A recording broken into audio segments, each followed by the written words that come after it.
Hello, my friends, and welcome to Youth Potential, a channel dedicated to helping young people with mental health problems. I have two books available, 102 Distraction Techniques and Self-Harm to Self-Harmony. Both of these books are only available on Amazon. Thank you very much for watching this video. Hello, my friends, Scott here representing Youth Potential.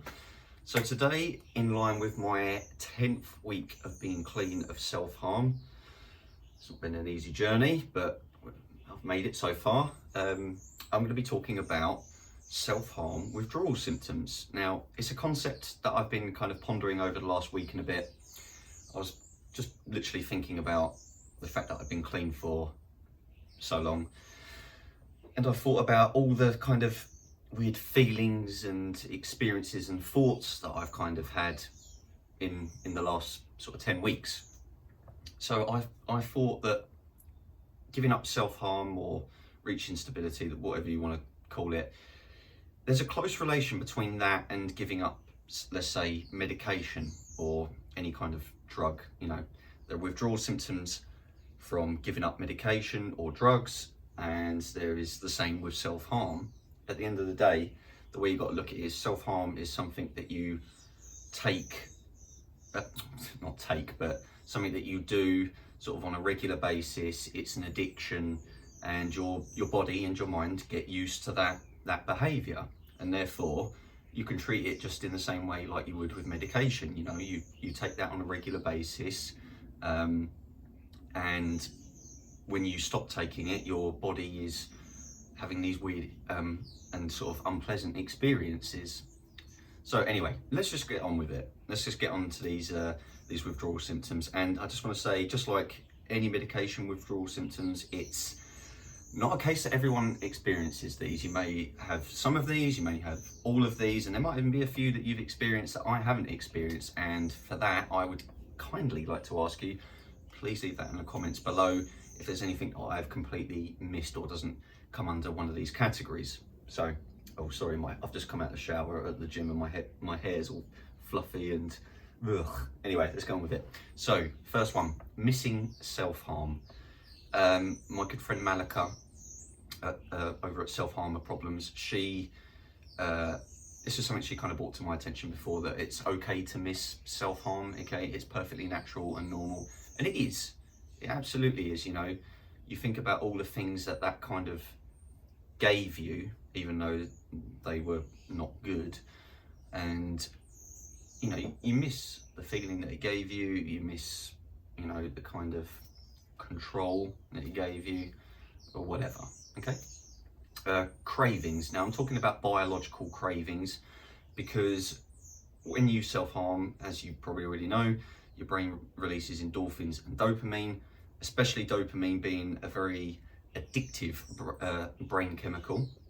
So when you're not self-harming, you're probably not getting as much dopamine, and you're kind of getting these cravings is what I'm calling them. You could call them urges, you can call them cravings, but I'm calling them cravings because it's more of a biological thing rather than just the urge to self-harm.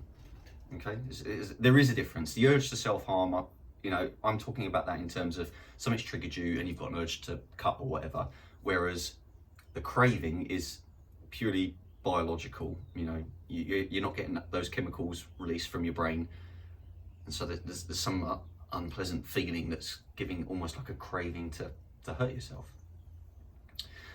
New addictions is another symptom. So self-harm is a destructive habit or an addiction, whatever you want to call it, and it's very easy to, well, it's not easy to give up self-harm obviously, but you know, if self-harm is a big part of your life and you're trying to quit, you know, it's very easy to fall into another self-destructive habit. You know, it could be drinking, it could be drugs, it could be, I don't know, violence, it could be impulsive spending. You know, there's a number of other destructive habits that you could be replacing self-harm with.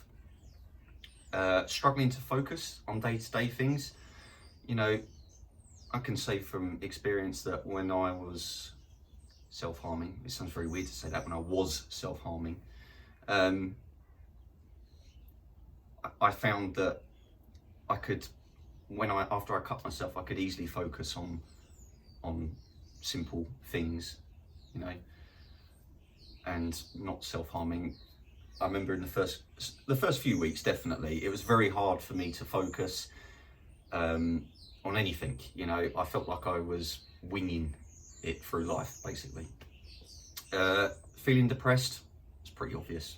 You know, you feel depressed and you self-harm, and when you give up self-harm, it's very easy to feel flat and depressed. Lacking self-worth is another symptom.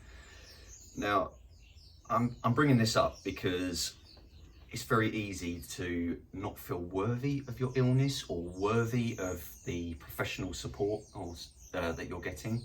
It's such a common one. You know, you think, oh well, I'm not self-harming at the moment, so I'm not struggling enough, therefore I'm not worthy of saying I've got depression or borderline personality disorder or bipolar or whatever.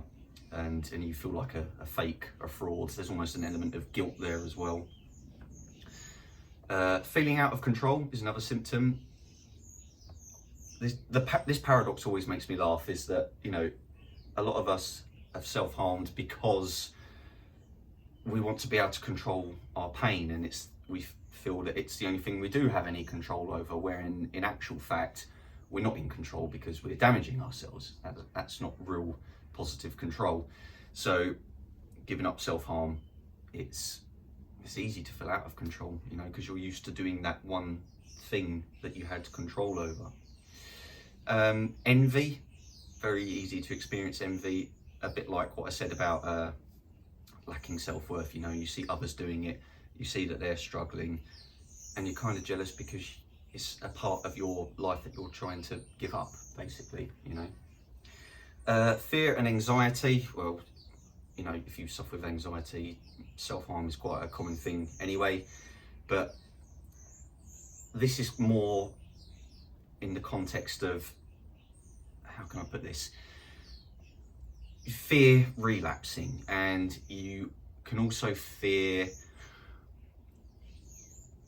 what is it going to be like in the future when I'm not relying on self-harm? You know, that's quite a big sort of comfort zone to come out of giving self-harm. You know, you're so reliant and dependent on the self-harm to have an element of control over your minds and your mind and your emotions. So you think, oh shit, what am I going to do when I don't have that? You know, it is scary. Absolutely is scary. Continuous thoughts of self-harm, that's just a given. You know, even if you are self-harming, you probably have continuous thoughts, but giving it up because you've been in such a long habit and addiction of thinking about self-harm, they're not just going to stop the moment you try to give up. Agitation, this is something definitely that I've experienced a lot over the last couple of weeks. You know, and I have borderline personality disorder, my mood swings like that anyway, but I've noticed I get very easily agitated when I don't have self-harm to rely on. Yeah, snap very quickly. And finally, if you're someone who's experienced psychosis, like hearing voices or hallucinations, I've experienced psychosis plenty of times. I've not had visual hallucinations apart from once. I've struggled with voices for a long time. I haven't struggled with them recently, which has been lovely, but there have definitely been times during the last 10 weeks where those voices have tried to come back at me very strong and try to tempt me back into hurting myself. Okay, so they are the withdrawal symptoms from self-harm.